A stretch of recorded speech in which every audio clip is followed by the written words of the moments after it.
উপন্যাস ডায়েরি চ্যানেলের পক্ষ থেকে আপনারা শুনছেন প্রফেসর ওজান চৌধুরী। লিখেছেন বন্যা শিকদার, কণ্ঠে আমি তাসলোফা।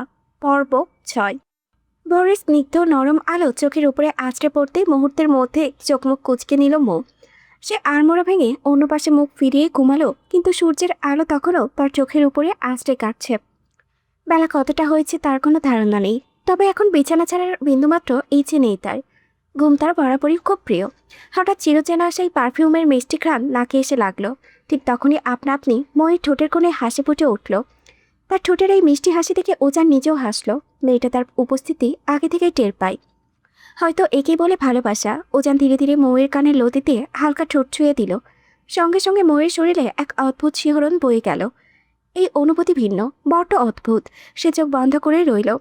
ঠিক তখনই কানের কাছে ভেসে এলো সেই পরিচিত ভারী কণ্ঠস্বর। মিসেস ওজান চৌধুরী, প্লিজ ওঠেন না এবার। আপনার অপেক্ষায় কেউ একজন না খেয়ে বসে আছে। সঙ্গে সঙ্গে মৌ তড়িঘড়ি করে উঠে বসল। আর বসার সময়ই উজানের মাথার সঙ্গে তার কপালে চোরের ঠোকা লাগলো। মাথায় কুকড়ে উঠল মৌ। ঠোঁট ফুলিয়ে উজানের দিকে তাকিয়ে কাঁদো কাঁদো গলায় বলল, ব্যথা দিলেন কেন? আমার বুঝি কষ্ট হয় না? তার এমন ইনোসেন্ট মুখের ভাবভঙ্গি দেখে উজান এবার শব্দ করে হাসল। মেয়েটার এমন চাহনি, এমন মুগ্ধময় কথা আর পাগলামি তাকে বরাবরই ঘায়েল করে। মেয়েটা দিন দিন তার অভ্যাসে পরিণত হচ্ছে। এই অভ্যাস কি আদৌ কোনোদিন থামবে? এর উত্তর জানা নেই উজানের। শুধু জানে এই মেয়েটাকে তার বড্ড প্রয়োজন। হঠাৎ উজানের কণ্ঠ প্রতিধ্বনিত হলো, এতটুকু ব্যথা সহ্য করতে পারেন না? তাহলে ভবিষ্যতে আমার দেওয়া ব্যথাগুলো কিভাবে সহ্য করবেন শুনি? উজানের এই কথার আগাগোড়া কিছু বুঝতে পারল না মৌ। তাই ফাল ফাল করে তাকিয়ে রইল কিছুক্ষণ। তারপর নীরবতা ভেঙে বলল, আপনি কেন আমায় ব্যথা দেবেন? আপনি না বললেন আমার কষ্ট আপনার সহ্য হয় না? তাহলে আপনি কেন আমায় কষ্ট দেবেন? তার এই অবুঝ প্রশ্নে উজান কি বলবে ভেবে পায় না। মেয়েটা কেন এত অবুঝ? এই অবুঝপনায় তো তাদের মাঝখানে অদৃশ্য এক দূরত্ব তৈরি করে রেখেছে। উজান দীর্ঘশ্বাস ফেলে বিড়বিড় করল, বুঝতে পারছি আমার মিসেসের মধ্যে এখনও ম্যাচিউরিটি আসেনি। মাবুদ জানে আর কথা অপেক্ষা করতে হবে আমাকে। মাবুদ, এবার আমার মিসেসকে সঠিক বুদ্ধি দাও। মৌ নিভু নিভু দৃষ্টিতে তাকিয়ে ফিসফিস করে জিজ্ঞেস করলো, কিছু বললেন? উজান মাথা চুলকাতে চুলকাতে উত্তর দিল, কিছুই না। জানেন এবার ব্রেকফাস্ট করে কলেজে যেতে হবে। 2 দিন পর পরীক্ষা, অথচ আপনার সিলেবাসের নিয়ে কোনো ভুরুক্ষেপই নেই। লোকে যদি শোনে প্রফেসর ওজান চৌধুরীর ওয়াইফ ফেল টু, তখন আমার মান সম্মান থাকবে? একটু তো পড়াশোনা করুন ম্যাডাম, অন্তত 5 নাম্বার তো তুলবেন। মৌ তবুও কিছুক্ষণ বোকার মতো তাকিয়ে রইল। তা থেকে ওজান ধমক দিতেই সে তড়িঘড়ি করে ফ্রেশ হতে চলে গেল। প্রায় মিনিট 20 পর মৌ শাওয়ার নিয়ে বেরিয়ে এলো। তাকে এভাবে ঝটপট শাওয়ার নিয়ে বের হতে দেখে উজান খানিকটা অবাক হলো। কারণ মেয়েটার কাছে শাওয়ার নেওয়া মানেই চরম বিরক্তি। আজ না বলতেই সে নিজে থেকে শাওয়ার নিয়ে এসেছে। মৌ কলেজ ড্রেস পরেই বের হলো। মেয়েটা চুলগুলো নিয়ে উজানের সামনে দাঁড়িয়ে গেল সে। উজান তৃপ্তির হাসি হেসে মৌয়ের চুলগুলো হেয়ার ড্রায়ার দিয়ে শুকিয়ে দিতে দিতে বিড়বিড় করে, মিসেস চৌধুরী, রাতে আমাদের মধ্যে কি কিছুমিছু হয়েছিল? না মানে এত সকাল সকাল শাওয়ার নিলেন যে, তাই জিজ্ঞেস করছি। তার কথায় মৌ লজ্জায় কুঁকড়ে গেল। সে লজ্জা রাখা মুখের দিকে তাকিয়ে উজানের ঠোঁটের কোণেও এক চিলতে হাসি ফুটে উঠল। চুল বাঁধা শেষ হলে উজান নিজের ব্যাগ নিয়ে রুম থেকে বেরিয়ে গেল, আর মৌ তার আগে আগে হাঁটতে লাগলো। হঠাৎ মৌ 2 কদম এগিয়ে গিয়ে আবার পিছিয়ে এলো। উজানের মুখোমুখি দাঁড়িয়ে চোখ রাঙালো। এই যে ওয়েট, আপনি কাল রাতে কোথায় গিয়েছিলেন? রাতে ঘুম ভাঙার পর আপনাকে খুঁজে পেলাম না। আর ওয়াশরুমের ভিতরে শার্টের উপরে রক্তের দাগ কেন ছিল? মৌয়ের প্রশ্নে উজান ভ্যাবাচাকা খেয়ে গেল। মেয়েটা রাতে জেগেছিল অথচ সে টের পায়নি? আর ওয়াশরুমের ভিতরে রক্তমাখা শার্টটি ফেলে দেওয়ার কথা ভুলে গিয়েছিল সে? এখন এই প্রশ্নের উত্তর কি দেবে? সে বড় বড় শ্বাস ফেলে নিজেকে স্বাভাবিক করার চেষ্টা করলো। হপ ইডিয়ট, ওটা রক্তমাখা শার্ট ছিল না, রক্তের দাগ ছিল। বেশি পাকামো করতে এলে দাঁত ভেঙে ফেলবো একদম। চলো। মৌ মুখ কুড়িয়ে সিঁড়ি বেয়ে নিচে নামতে শুরু করলো। ব্রেকফাস্ট শেষ করে দুজনে কলেজের উদ্দেশ্যে রওনা দিল। উজানের বাইকে বসে তাকে পেছন থেকে আষ্টে পিষ্টে জড়িয়ে রাখলো মৌ। কলেজ গেট থেকে কিছুটা দূরে নেমে সে অন্য পাশে গিয়ে দাঁড়ালো। মৌ কলেজের প্রবেশের কিছুক্ষণ পর উজানও প্রবেশ করলো। অন্যদিকে মেহের গুটি গুটি পায়ে কলেজের দিকে এগিয়ে যাচ্ছে। আজ অনেকদিন পর কলেজে পা রাখতে হচ্ছে। 2 দিন পর পরীক্ষা, সেই নিয়ে তার দুশ্চিন্তার অন্ত নেই। এর মাঝে হঠাৎই কারো শক্ত বুকের সাথে সজোরে ধাক্কা খেল সে। এত তাড়াহুড়ো ছিল যে সামনে কে আছে খেয়ালই করেনি। ভীত মুখেই সামনের লোকটির দিকে তাকাতেই সে চমকে উঠল। সামনে বিধ্বস্ত অবস্থায় ইভাত দাঁড়িয়ে আছে। মানুষটার মধ্যে আকাশ পাতাল তফাৎ হয়ে গিয়েছে। সেই আগের সৌন্দর্য আর নেই। ঠোঁট দুটোও কালো কুচকুচে হয়ে আছে। মেহের আর বুঝতে বাকি রইল না কেন তার এমন অবস্থা। তার মুখের দিকে তাকিয়ে মেহেরের বুক কেঁপে উঠল। একটা ছেলে যে সামান্য মেয়ের জন্য নিজের এমন বেহাল দশা করতে পারে তা তার ধারণাতেও ছিল না। ইচ্ছে করছিল পাশ কাটিয়ে চলে যেতে, কিন্তু পা যেন নড়ছেই না। হঠাৎ ইফাত তার হাত ধরে নিজের হাতের ভাঁজে ঢুকিয়ে সামনের দিকে এগোতে লাগলো। যেখানে তার হাত সরিয়ে দেওয়ার কথা ছিল, সেখানে মেহেরের মনে এক অদ্ভুত অনুমতি হচ্ছে। কেন এমন হচ্ছে তা সে নিজেও জানে না, তবে মনে হচ্ছে বহু বছর পর কোনো আপন মানুষের সন্নিকটে এসেছে সে। ইফাত মেহেরের দিকে তাকিয়ে মৃদুস্বরে আওড়ালো, কেমন আছো ফুলকন্যা? জি ভালো আছি। এতটুকু উত্তর দিয়েই মেয়ে চুপচাপ চলে গেল। তারপর সে নিজেও ইফাতের দিকে তাকিয়ে মৃদু হেসে জিজ্ঞেস করল, আপনি কেমন আছেন মিস্টার? ইফাত অসহায় দৃষ্টিতে তাকিয়ে রইল। ইস, কপালে বিন্দু বিন্দু ঘাম জমে থাকা এই মেয়েটার মুখের দিকে তাকালে যেন তার সকল দুঃখ মুছে যায়। কিন্তু এই মেয়েকে নিজের করে পাওয়া কি আদৌ সম্ভব? সে তপ্ত শ্বাস ফেলল। যেহেতু বেঁচে আছি সেহেতু ভালোই আছি। তাজমহলের সৌন্দর্য কখনো বুঝতেই দেয় না, সেটা আসলে একটা কবর। কথাটা যেন মেহের মাথায় বজ্রপাত করলো। মানুষটার চোখের দিকে তাকানোর আর সাহস হলো না, তাই সাথে সাথে চোখ নামিয়ে নিল। এতটা কষ্ট পেলে মানুষ নিজেকে এভাবে উপস্থাপন করতে পারে, কিন্তু সেই বা এখন কি করবে? সে তো নিজের অন্ধকার অধিক ফেলে এসেছে। এখন কিভাবে ওই মানুষটার সঙ্গে নতুন ঘর বাঁধবে? এটা তো অসম্ভব। মেহেরকে চুপচাপ থাকতে দেখে ইফাত আবারও নিচু স্বরে আর্জি জানালো, ফুলকন্যা, আজকের দিনটা কি আমাকে দেবে তুমি? প্লিজ, আর কখনো এমন আবদার নিয়ে তোমার সামনে আসবো না, কথা দিচ্ছি। মেহের এক পলক ইফাতের দিকে তাকালো। লোকটার চোখের কোণে স্পষ্ট অসহায় চাহনি। মেহেরের তীব্র ইচ্ছে হচ্ছিল দূরে কোথাও পালিয়ে যাওয়ার, কিন্তু আজ তার শরীর যেন আর সায় দিচ্ছে না। মন বলেছে এই মানুষটির কাছে থেকে যাও, কিন্তু মস্তিষ্ক বলছে এটা কোনোদিন সম্ভব নয়। মেহের না চাইতেও ইফাতের কথাই রাজি হলো। কেন রাজি হলো সেটা সে নিজেও জানে না, তবে এতটুকু বিশ্বাস আছে তার, এই মানুষটির সঙ্গে থাকলে অন্তত পৃথিবীর কোনো কিছুই তাকে আঘাত করতে পারবে না। ইফাত মুচকি হেসে মেহেরকে নিজের বাইকের কাছে নিয়ে গেল। মেহের দিদা নিয়ে বাইকের পেছনে বসলো। তাকে ইতস্তত বোধ করতে দেখে ইফাত মৃদু হাসল। টেনশন নিও না, কিচ্ছু হবে না। আর আমাকে ধরে বসো, নয়তো পড়ে যাবে। মেহেরের সাহস হলো না ইফাতকে ধরার। এত কাছাকাছি আসতে ভীষণ অস্বস্তি হচ্ছিল, কিন্তু ইফাতের এতটুকু আবদার সে ফেলতে পারল না। মানুষ কখনো এত অসহায় অনুভব করেনি। আচমকা ইফাত নিজেই মেহেরের হাত টেনে নিজের কোমরের উপরে রাখল। মেহের স্বপ্ন ঢোক গিলল। ঠিক তখনই বাইক স্টার্ট দিতেই মেহের ভয়ে ইফাতের শার্ট শক্ত করে খামছে ধরল। ইফাত হাসল। মেয়েটাকে কেন এত অল্পতেই ভয় পায় তা সে বুঝতে পারে না। প্রায় আধ ঘন্টা পর তারা দুজনে একটি নদীর ধারে লেকের পাড়ে এসে হাজির হলো। ইফাতের জায়গাটা ভীষণ পছন্দের, যদিও এখানে আসতে মাত্র 10 মিনিট লাগার কথা ছিল, কিন্তু মেহের ভয় পাবে বলেই সে ধীরগতিতে চালিয়েছে। ইফাতের হাত ধরে মেহেরকে বাইক থেকে নামালো। বাইক এক পাশে রেখে লেকের পাশে বসলো দুজন। ইফাত ক্ষণে ক্ষণে মেহেরের দিকে তাকাচ্ছে, কিন্তু মেহের মাথা নিচু করে আছে। এর মাঝে তীব্র আকাঙ্ক্ষা নিয়ে ইফাত অস্পষ্ট স্বরে বলল, ফুলকন্যা, আমরা কি ঘর বাঁধতে পারি না? মেহের চমকে তাকালো। লোকটার আদরে ও করুণ স্বরে কথাগুলো শুনে সে নিবেনিব দৃষ্টিতে তাকিয়ে রইল। মানুষটার মুখের দিকে তাকালে মন চায় অনন্তকাল তাকিয়ে থাকি, কিন্তু মস্তিষ্ক বলে এটা পাপ। মেহেরকে চুপ থাকতে দেখে ইফাত আবারও নিচু স্বরে আওড়ালো, ফুলকন্যা, আমার কথা কি তুমি কষ্ট পেয়েছ? ট্রাস্ট মি, আমি তোমাকে আঘাত করতে চাই না, তবে আমার যে খুব ঘর করার প্রয়োজন। আমার এই সুখের সংসারে কি তুমি আমার সঙ্গিনী হবে না?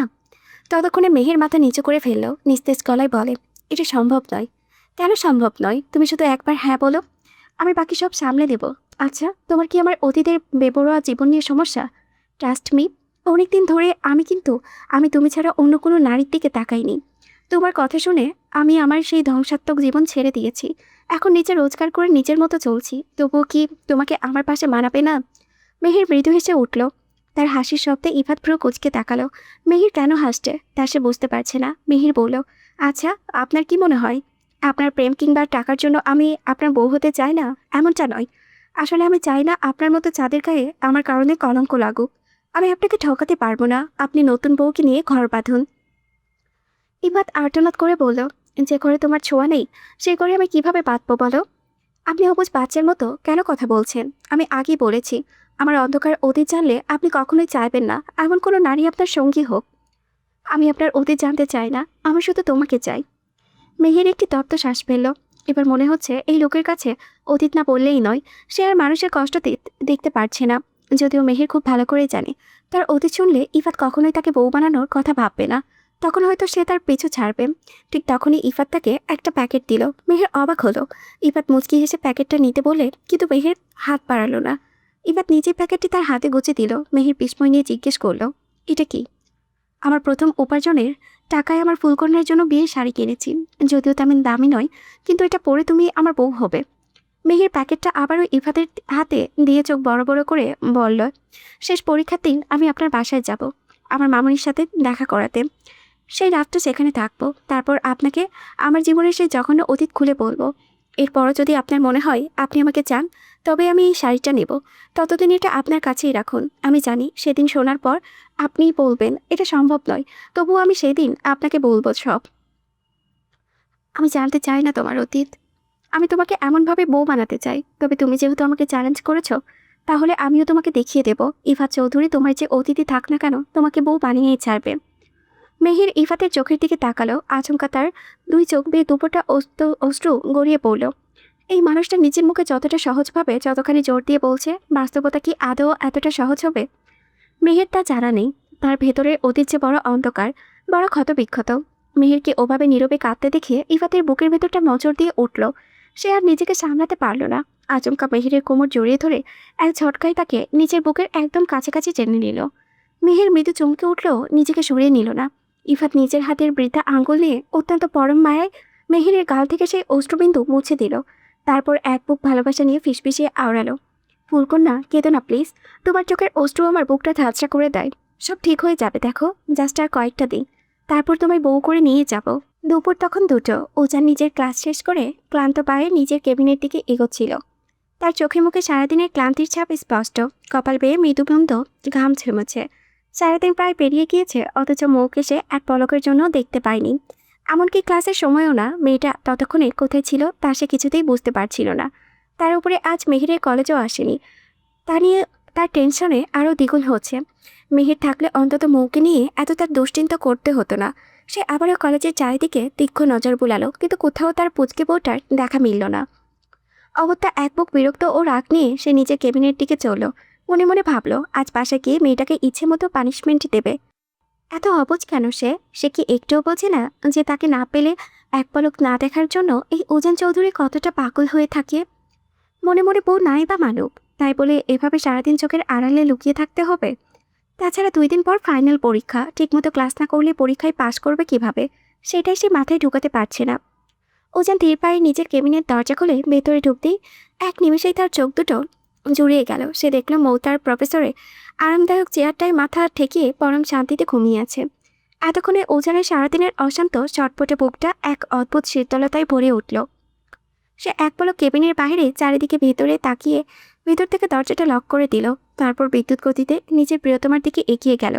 হুট করে একটা পুরুষালী হাতের চেনা স্পর্শ পেতেই মৌ ধরপড় করে চেয়ার ছেড়ে উঠে দাঁড়ালো। সামনে ওজানকে দাঁড়িয়ে থাকতে দেখে তার ভয়ার্ত বুকে যেন এতক্ষণে স্বস্তি ফিরে এলো। তার এই ভীতু ফেস দেখে ওজান শব্দ করে হেসে উঠল। তারপর সে নিজের চেয়ার টেনে এক টানে মৌকে নিজের কোলের ওপরে বসিয়ে নিল এবং কানের কাছে মুখ নিয়ে ফিসফিস করে আওড়ালো, কি ম্যাডাম, ভয় পেয়েছেন বুঝি?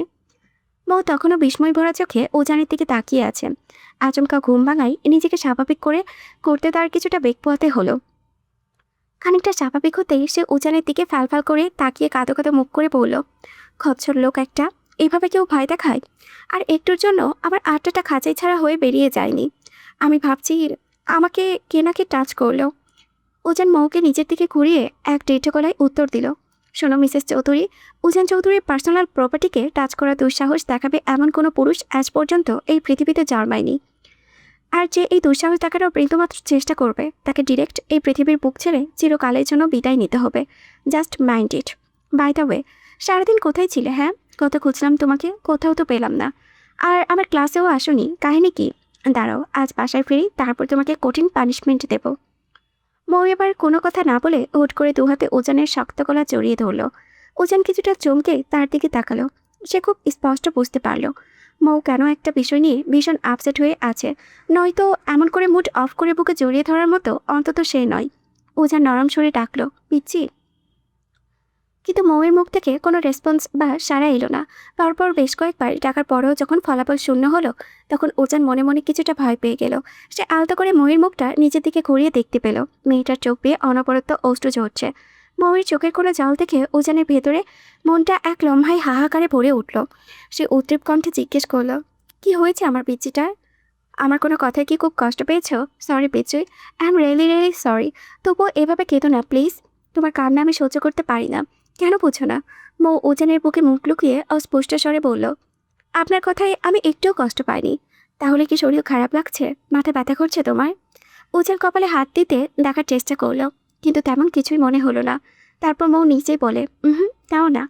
তাহলে আমার চাঁদের মতো বউটার মুখে আজ অমাবস্যার অন্ধকার দেখা যাচ্ছে কেন শুনি? মৌ এবার চোখ তুলে করুণ দৃষ্টিতে তাকালো। মেহির কেন ইদানিং আর কলেজে আসে না বলুন তো? আমার ওকে ছাড়া একদম ভালো লাগে না। ওকে ছাড়া আমি জীবনের একটা মুহূর্ত কখনো একা থাকিনি, অথচ বিয়ের পর থেকে ওর সাথে আমার আজ কতদিন ধরে দেখাই হয় না। আপনি আপনি মেহেরকে আমাদের বাসায় নিয়ে আসুন না প্লিজ। ওকে আমাদের খাবার দিতে হবে না আপনাদের। ও আমার ভাগের খাবার থেকে আধা আধি করে খাবে। তবুও ওকে আমাদের বাড়িতে নিয়ে আসুন না। ওর পড়াশোনার খরচও ও নিজেই চালাতে পারে। কারো দোহার প্রয়োজন নেই ওর, আর কিছু চাই না আমার আপনার কাছে। মৌ আর মেহেরের মধ্যকার আত্মিক বন্ডিং উজান খুব ভালো করেই জানে। মেয়ে দুটো ছোটবেলা থেকে একে অপরের ছাড়া এক রাতেও অন্য কোথাও কাটায়নি, অথচ বিয়ের পর থেকে তাদের মাঝখানে দূরত্বটা আকাশচুম্বী হয়ে গেছে। উজান আসলে মেহেরকে আগে বলেছিল তাদের চৌধুরী বিলায় এসে থাকতে, কিন্তু মেহেরের আত্মসম্মান বোধে বড্ড বেশি হয় সে অন্যের আশ্রয় থাকতে রাজি হয়নি। উজান অত্যন্ত গম্ভীর মায়ার সাথে মৌয়ের চোখের অশ্রুটুকু নিজের আঙুল দিয়ে মুছে দিল, তারপর তাকে নিজের বুকের সাথে শক্ত করে জড়িয়ে নিল। সে হেসে আওড়ালো, দূর পাগলি, এই সামান্য কারণে কেউ এভাবে কান্না করে? আর মেহের তো আমার শালিকা, সে আমাদের সাথে থাকবে, তাতে এখানে টাকা পয়সা আর খরচের কথা আসছে কেন? হ্যাঁ, আমার তো নিজের কোনো বোন নেই, মেহের তো আমার নিজের বোনের মতোই। তোমার মেহেরকে চাই তো? মৌ মাথা নেড়ে সায় দিল, ওকে ডান। তুমি আজ বাসায় পৌঁছানোর আগে দেখবে মেহের তোমার বাসায় তোমার সামনে হাজির হয়ে গেছে। মৌ একটু ইতস্তত করে বলে, আমার তো বাড়ি নেই, তবে মেহের কোথায় যাবে? ওকে আপনি আমাদের বাড়িতে নিয়ে আসুন, আসতে বলুন। মৌয়ের মুখে আমার বাড়ি নেই শব্দটা শোনা মাত্রই উজান নিজের পকেট থেকে এক চিলতে মুচকি হাসি সহকারে একটা চকচকে চাবি গুচ্ছ বের করে মৌয়ের ছোট্ট হাতের মুঠোয় গুছে দিল। তারপর মৃদুস্বরে আওড়ালো, কি বললো? আপনার নিজের কোনো বাড়ি নেই মিসেস চৌধুরী? আজ থেকে আপনার নিজেরও একটা বিশাল সাম্রাজ্য আছে। উজান চৌধুরী তার আলিশান বাংলো বাড়িটা আজ প্রীতি উপহার হিসেবে তার এই পিচি ওয়াইফকে গিফট করলো। মৌয়ের চোখ তো এবার কপালে ওঠার উপক্রম। মানুষটা এমন কেন? সামান্য একটা কথা শুনেই কত কি ভেবে বসে থাকে। তার থেকেও বড় কথা, সে তো জাস্ট কথার কথা বলেছে, তাই বলে তাকে আজ তো একটা বাংলো বাড়ি গিফট করতে হবে? কেমন পুরুষ মানুষ এই উজান চৌধুরী। মৌ নিজেও মাঝে মাঝে উজানকে ঠিকঠাক বুঝতে পারছে না যে এই লোকটা আসলে কোন ধাতুতে তৈরি। মৌকে ওভাবে নিবু দৃষ্টিতে তাকিয়ে থাকতে দেখে উজান মুচকি হেসে মৌয়ের মুখে আলতো করে ফু দিল একটা। তারপর খানিকটা ঝুঁকে এসে তার কানের কাছে ফিসফিসিয়ে আওড়ালো, শুনুন মিসেস চৌধুরী, আপনি যেটাকে আমাদের বাড়ি বলছেন সেটা মোটেও শুধু আমাদের বাড়ি নয়। আপনি যেহেতু আমার কিউট সুইট ওয়াইফি, সেহেতু চৌধুরী বিড়াটাও আপনার নিজের বাড়ি। আপনার নিজের বাড়িতে আপনার যখন যা ইচ্ছে যাকে ইচ্ছে এনে রাখতে পারেন, এতে কেউ আপনাকে কোনো প্রশ্ন করার সাহস পাবে না। সমাজ নয়, উজান চৌধুরী নিজের ওয়াইফের জন্য রুলস নিজে তৈরি করে। উজানের কথা শুনে মৌ এবার খিলখিল করে হেসে উঠল। মানুষটা তাকে যে কেন এত ভালোবাসে বোঝে না সে নিজেও তো ভেবে পায় না। তবে হঠাৎই সে আবার নিজের মুড অফ করে মুখটা গোমরা করে নিল। এবার আর উজানের বুঝতে বাকি রইল না যে কেন তার পিচিটার মনটা খারাপ। এখন দুপুরে অনেকটা গড়িয়ে গিয়েছে, সেই হিসেবে তার পেটে এতক্ষণে নিশ্চিতভাবেই খিদে চঞ্চন করে উঠেছে। উজান মৌকে কোলে তুলে নিয়ে সামনের টেবিলের উপরে বসালো। তারপর নিজের টিফিন ক্যারিয়ার থেকে একটা প্লেটে খাবার বেড়ে অত্যন্ত যত্ন সহকারে মৌকে মুখে তুলে দিতে লাগলো। মৌ কোনো টু শব্দ না করে নিষ্ঠুপভাবে খেয়ে নিল। প্রচণ্ড খিদে পেয়েছিল তার উপরে উজান এভাবে পরম মায়ায় খাইয়ে দেওয়ায় সে বেশ তৃপ্তি ভরেই খেলো।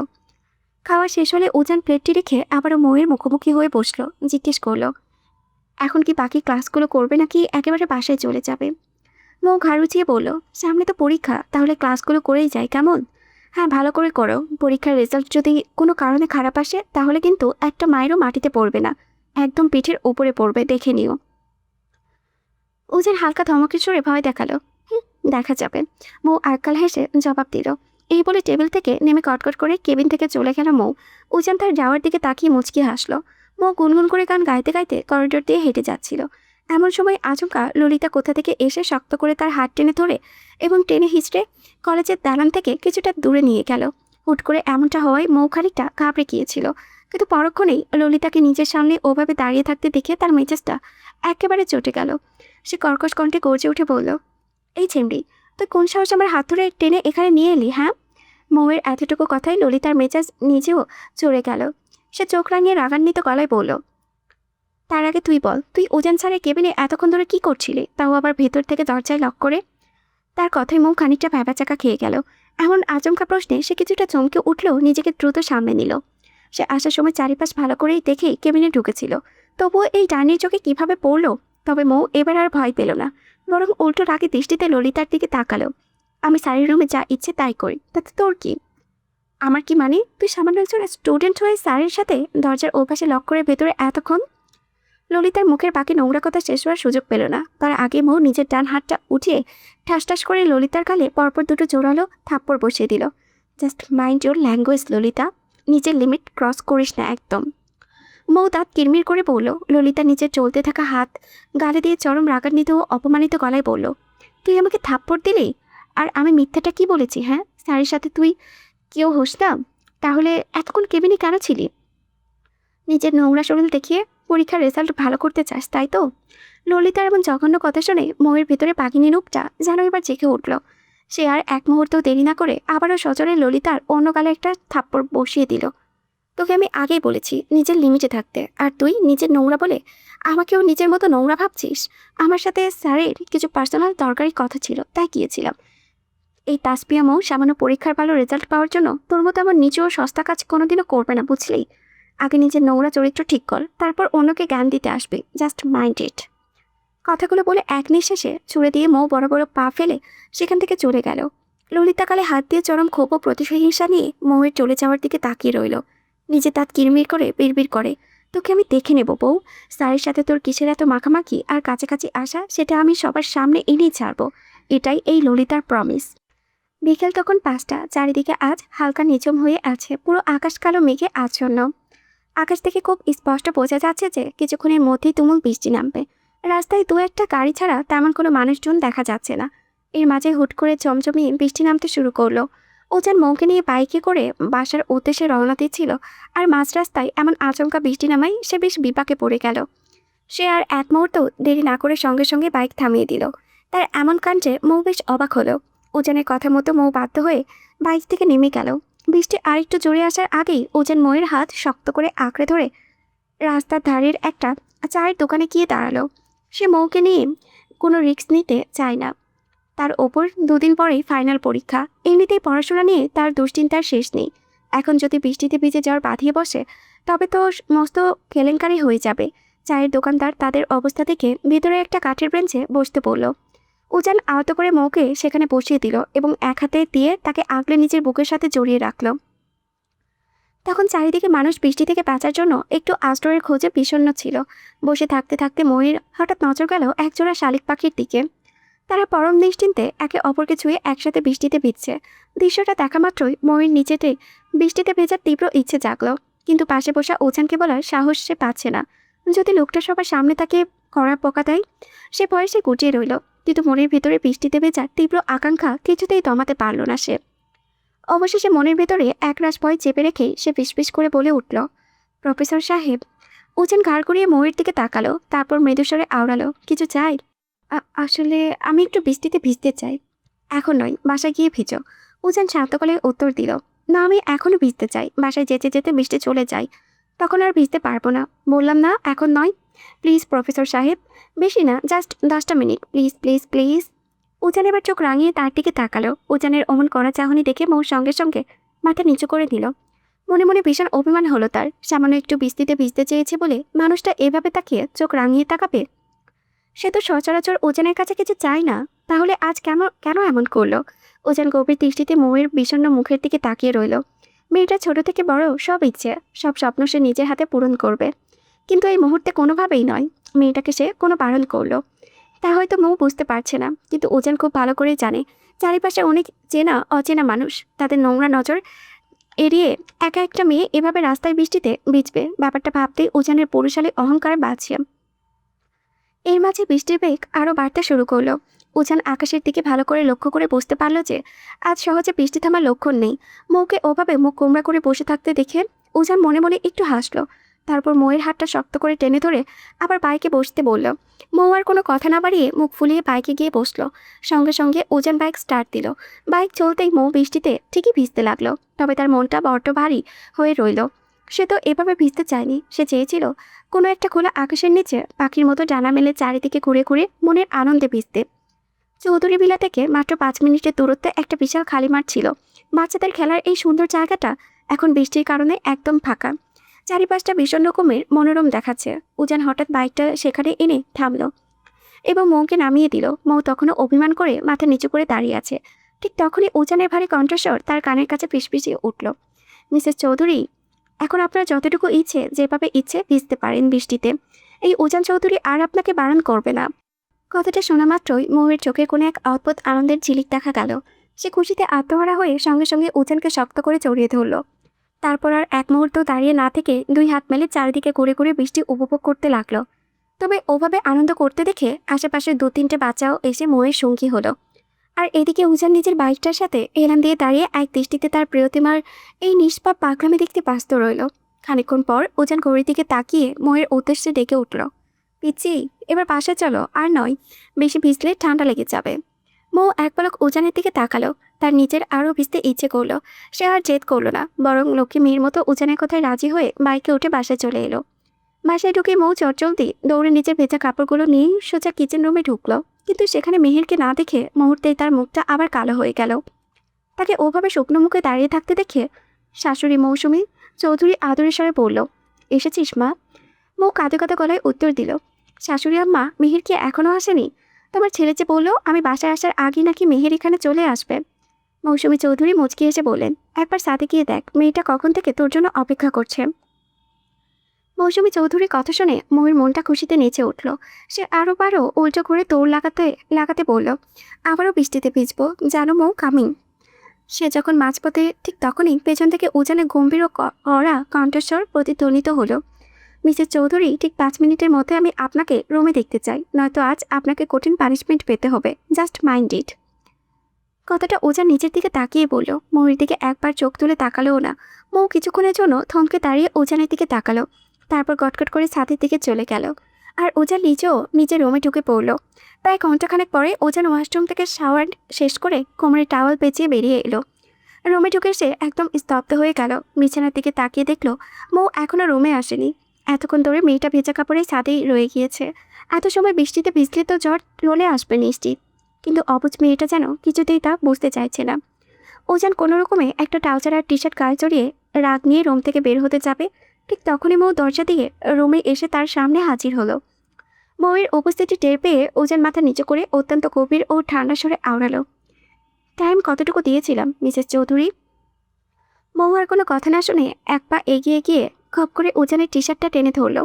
তারপর নিচে টাগর টাগর চোখ দুটো বড় বড় করে রাগী গলায় বলল, তার আগে আপনি আমাকে একটা কথা বলুন, আপনি কোন সাহসে এই মিসেস চৌধুরী থেকে না তাকিয়ে ওভাবে নিচের দিকে চোখ নামিয়ে কথা বলেছেন? হ্যাঁ, আপনি কি জানেন না আমি কার ওয়াইফই? আপনি আমাকে এভাবে অ্যাভয়েড করছেন? আপনি জানেন না আমার বরকে? উজানের ঠোঁটের কোণে এক চিলতে হাসির রেখা ফুটে উঠল। মেয়েটা দিন দিন বড় হচ্ছে, বড্ড সাহস বেড়ে যাচ্ছে। কিন্তু সে এই অবুঝ মেয়েটাকে কীভাবে বোঝাবে যে এই মুহূর্তে তার দিকে তাকালে উল্টো উজানের নিজেরই সামলানো কঠিন হয়ে পড়বে? সে নিজের ভেতরের প্রবল আকর্ষণ নিয়ন্ত্রণ করে নিচু গলায় বলল, পিচ্ছি, টি শার্টটা ছাড়ো। ছাড়বো না। আগে বলুন, আমার দিকে তাকাচ্ছেন না কেন? কী ভেবেছেন আপনি আমি কিছু বুঝতে পারি না? এমন কিছুই নয় পিচ্ছি, জাস্ট রিল্যাক্স। এবার হাতটা ছাড়ো। মৌ এবার উজানের কোনো কথা না শুনে তার পায়ের পাতার উপরে ভর দিয়ে খানিকটা উঁচু হলো। উজানের মুখে একদম কাছাকাছি গিয়ে চোখ রাঙিয়ে বলল, আগে তাকান আমার দিকে। আমি কি খুব পচা দেখতে হয়ে গিয়েছি যে আমার দিকে তাকানোই যাচ্ছে না? তাকান বলছি আমার দিকে। মৌয়ের এমন আস্মিক অভাবতা আর জেদের সামনে উজান আর নিজে ধৈর্য রাখতে পারল না। সে মুহূর্তের মধ্যে এক হাত দিয়ে মৌয়ের সরু কোমর শক্ত করে আঁকড়ে ধরে তাকে নিজের শরীরের সাথে একদম মুখোমুখি টেনে নিল। দুজনের উত্তাপ্ত ও ঘন নিঃশ্বাস তখন একে অপরের স্পর্শ করেছে।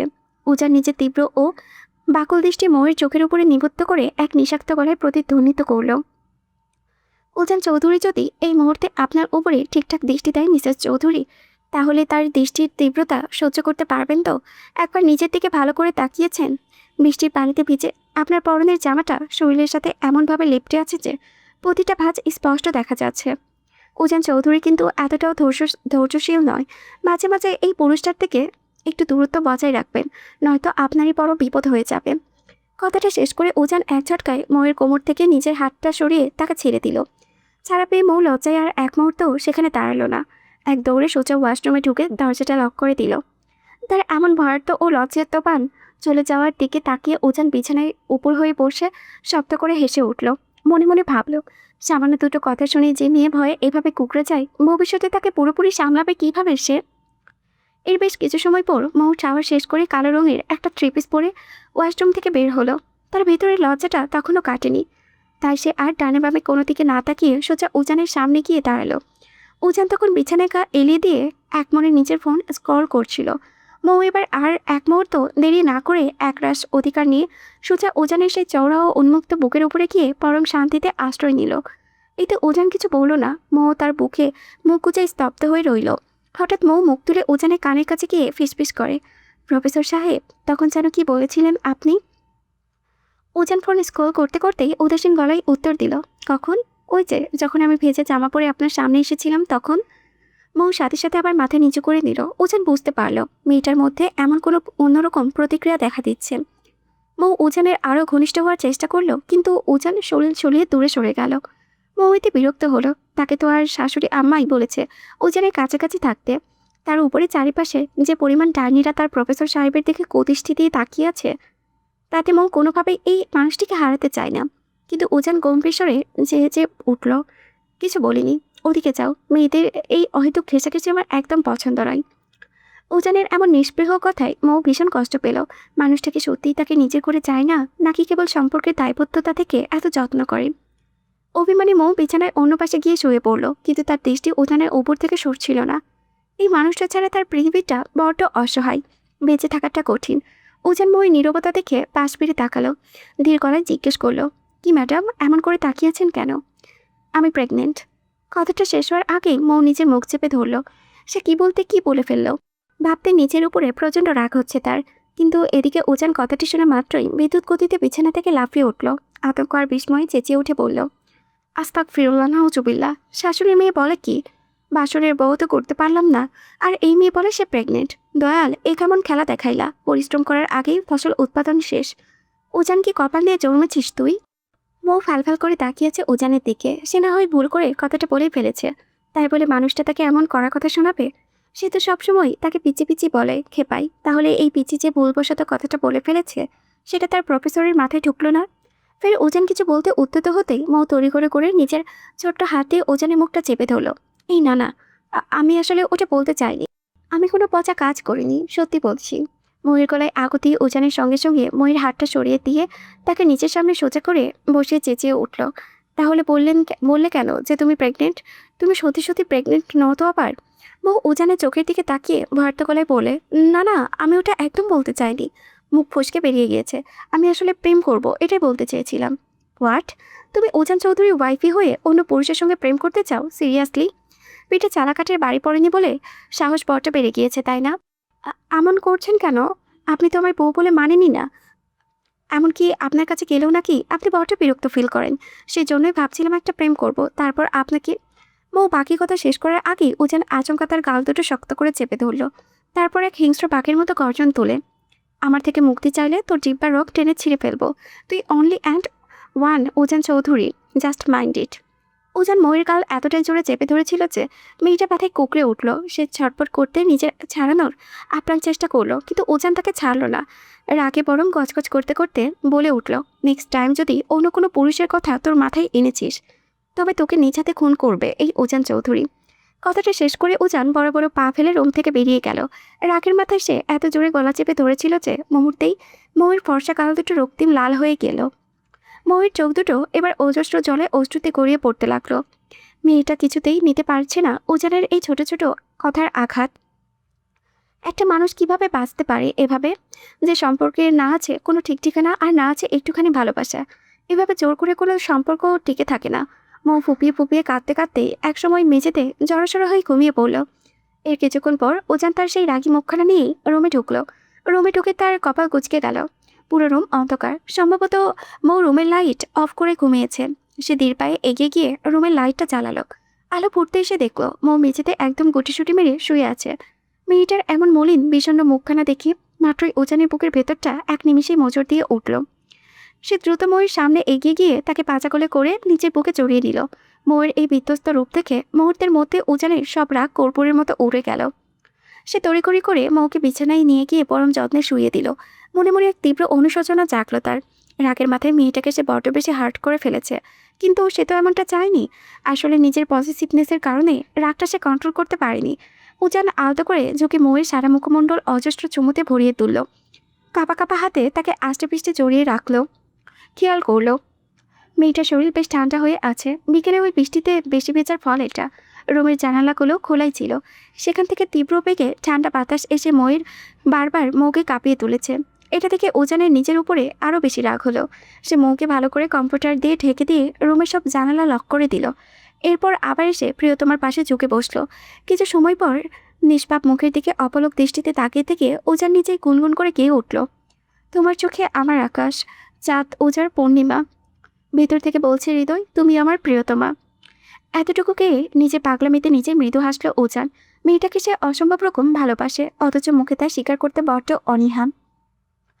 লুকিয়ে লুকিয়ে তাকে দেখা, সামনাসামনি তাকে আড়াল করা, আবার চোখের পলক একটু দূরে থেকেই উজান অস্থির হয়ে ওঠা। মানুষ বলে প্রথম ভালোবাসা ভুলে দ্বিতীয় ভালোবাসা কখনোই নাকি এতটা গভীর হয় না।